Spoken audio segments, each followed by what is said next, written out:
Ladies and gentlemen, no stranger to the stage, one of my favorites, Eddie, Hejka. Give him a big round of applause. Hejka, it's Hejka, it's Hejka, Hejka, Hejka.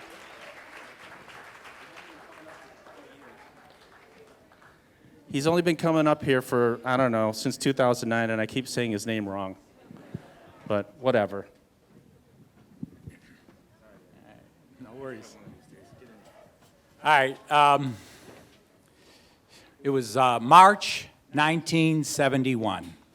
I was 12 years old, living in our Polish neighborhood here on the west side of Detroit, where we grew up. And around that time, millions of sports fans from around the world were talking about one thing: the fight of the century, featuring undefeated heavyweight champion of the world, Joe Frazier, Smokin' Joe, against undefeated former heavyweight champion of the world, Muhammad Ali. And the weekend of the fight, I'm leaving school, it's Friday afternoon, I'm heading out front, my buddy stops me, Don Barilski. He says, Eddie, you want to bet on the fight? And I said, no, I don't gamble. He goes, come on, I'll bet you 20 bucks.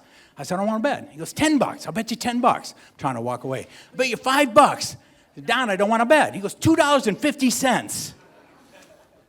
I'll bet you $2.50. I just turned to head home. He goes, come on, Eddie, $2.50 on Joe Frazier.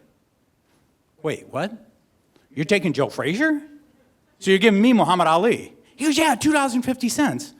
Now the wheels in my head start turning, and I'm thinking, this isn't really gambling now, is it? I mean, Don's my good friend. He just wants to give me $2.50. Because, you know, Joe Frazier was a great fighter. He was undefeated, but Muhammad Ali was also undefeated. Muhammad Ali was 4 inches taller, about 10, 15 pounds bigger, had a longer resume of victories. He was quicker, and he had like a 7-inch reach advantage. So I'm thinking, who am I to tell him he can't give me $2.50?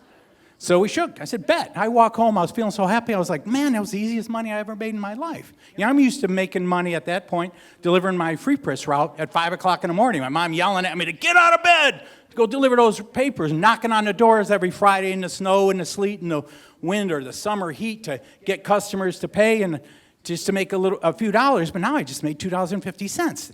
And this is 1971 dollars. That's a lot of 12-cent comic books.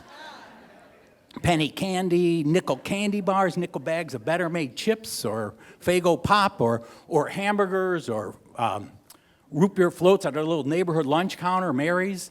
And, you know, I'm spending that money over and over and over in my head as I'm walking home with a big smile on my face. And that weekend I watch on ABC Sports as Joe Frazier beats Muhammad Ali around that ring for 15 rounds, hitting him with hook after hook, knocking Ali down for the first time in his career. And Frazier wins an unanimous, overwhelming 15-round decision, knocks Ali down for the first time in his career, hands him the first of his 5 losses, and I think, shit.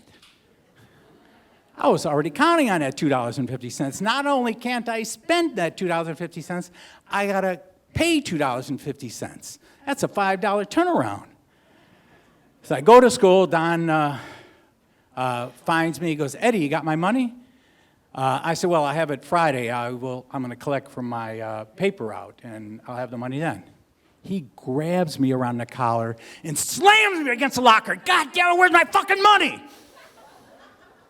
I was 12 years old, but I hadn't grown yet, so I was about 4'11", about 90 pounds. Don was bigger than I'll ever be. And he's cursing at me, where's my fucking money? As I'm looking down at him, my feet dangling off the ground, and I'm thinking, this is what gambling does to people.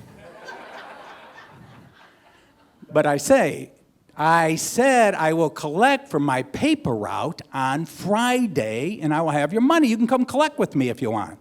He says, you better, and he puts me down. So Friday I collect. Monday morning I make sure I have $2.50 in my pocket as I head back to school. And I walk a half mile or so to school. As I get in sight, I see Don in front of the entrance, pacing back and forth on the prowl, waiting for me. He sees me, he goes, you got my money? I go, yeah, I got your money. I pull it out and hand it to him. You know, it's paper out money, so it's all change, right? 10, 20, 240, 250. Yeah, it's all there. Puts it in his pocket. And I walk away. He goes, hey, Eddie, we're cool, right? No. Hell no. No, we are not cool. I never spoke to him again. As far as I was concerned, my good friend didn't exist. But as years have gone by, and as gambling's become ubiquitous, with casinos and sports betting and everybody gambling on their phones. And, my wife and I, we've seen people lose their jobs, their careers, destroy their marriages, their families, lose their homes because they're gamblers. I think differently about Don. I'm thinking maybe he did me a favor. Maybe it was a blessing because I've never, ever, ever been tempted to gamble. And, almost. And Don's long gone. I just want to say, wherever you are, Don, I just want to say thank you for saving me from one vice.